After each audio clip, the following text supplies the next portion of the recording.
Bring the energy. As you bring the energy of the ancients deep into your being with the Kahuna's chant, feel it open the channels to your ancestry. Breathe that in. Let the air of this ancient island breathe it into you. Feel yourself dropping deeper and deeper into your own ancestry, to that place, that magical place, where you are the spark of life, where you are the beginning of thousands of lifetimes, where that spark is sacred and ancient, and is feeling the impulse of life coming in, coming in, coming in. And you honor each breath as you become one with the life force of your humanity.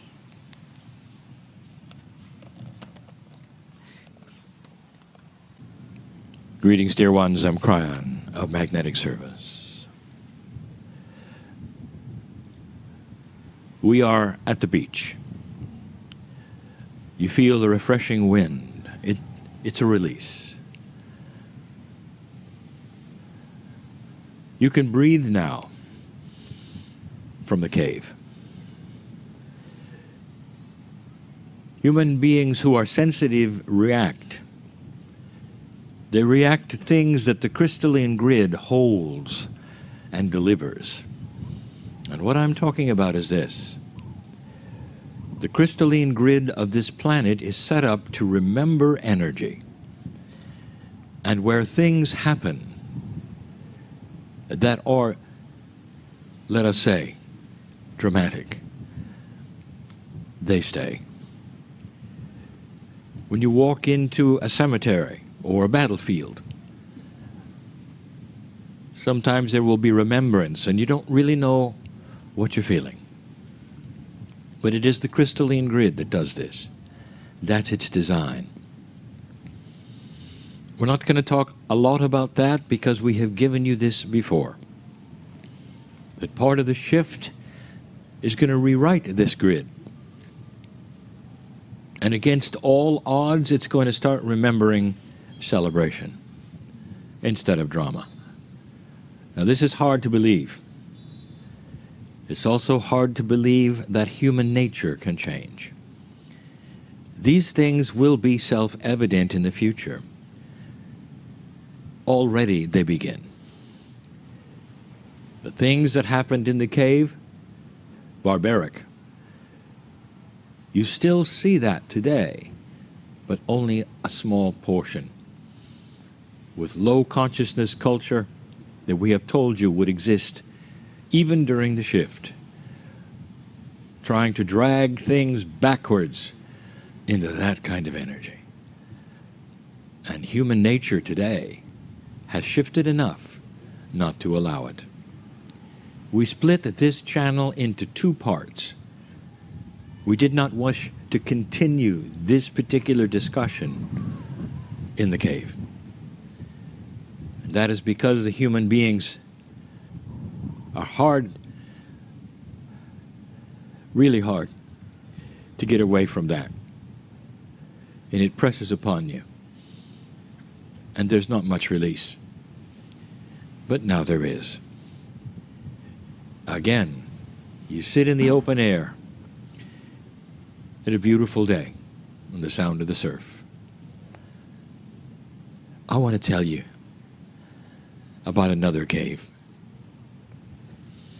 The cave of creation is one of 3 areas where the human Akash is kept. This is what I'm going to call Akashic accounting. It really, really does not affect you. But this is what they would call the minutiae that some of the spiritual intellectuals wish to hear. They want to know how it works. And every single time we talk about how it works, you should take a deep breath, because everything, every system, every plan is to benefit you. The benevolence of God is seen in the fingerprint of nature and the planning for the human being. It is there. Your lineage is so important, human. What you have learned and what you do is so important. For you have passed a tremendous marker. It's a test of consciousness, but not a test that you are required to take, one that you gave yourself. Is it possible for humanity to lift itself out of the barbarian years and start a path that is far more commensurate or complete with a higher consciousness, benevolent human? And this is where you are today, on the way, just barely having passed the marker, but already old souls are taking the energy and moving forward with it. The cave of creation contains what I would call a crystalline record of the Akash of all humanity. When you leave this planet in death, you leave your Akash here. You don't take it with you to the other side of the veil, not to that beautiful place where you join with family and God and others. No, you leave the earth part here.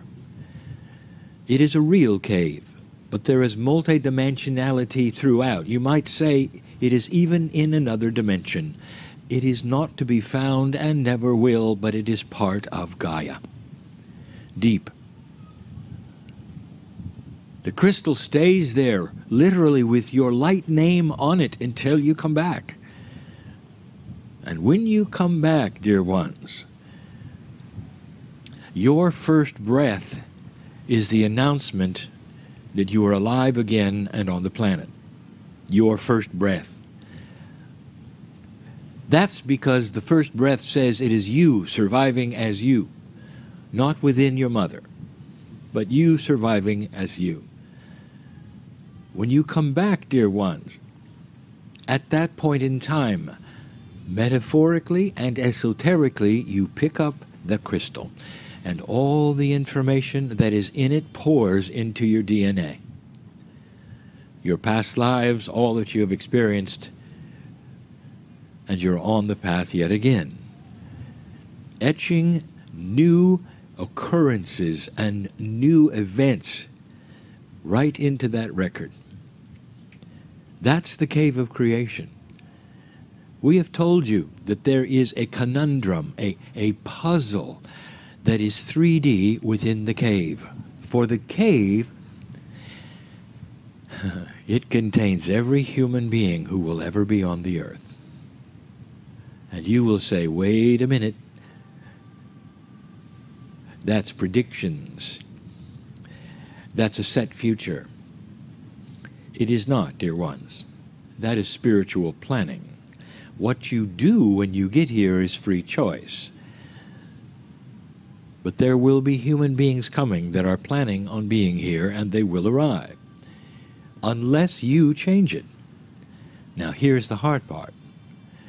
That particular element of the cave, which contains humans who are not here yet, will change with what you do now. So it's constantly dynamic, but it contains this beautiful Akash of you.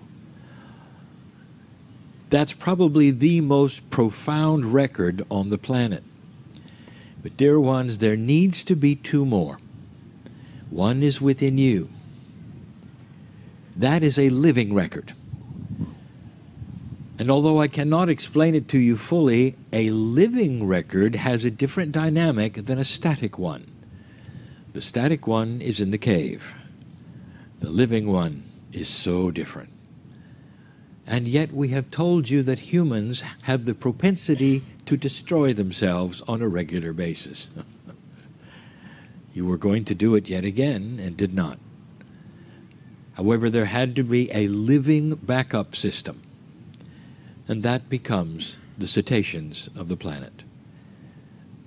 I would like to remind you something that I say each time I speak of whales, that your biologists have classified dolphins as whales.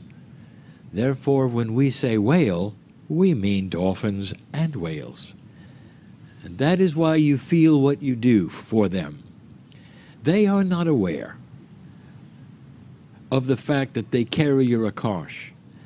But let me tell you, they are the only mammal who is aware of your consciousness.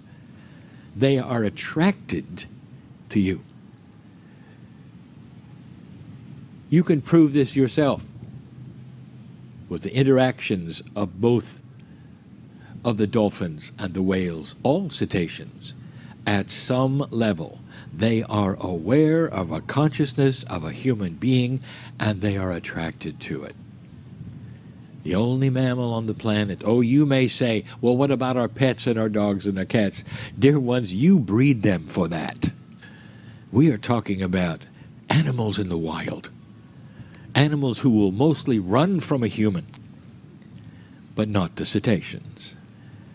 They tune into you, and they come to you, because they carry at some esoteric level in their biology all 44 chromosomes. They carry you. And this is the minutia that I wanted to share with you, but not in the cave. Because I wanted to celebrate the fact that both the whales and you still survive.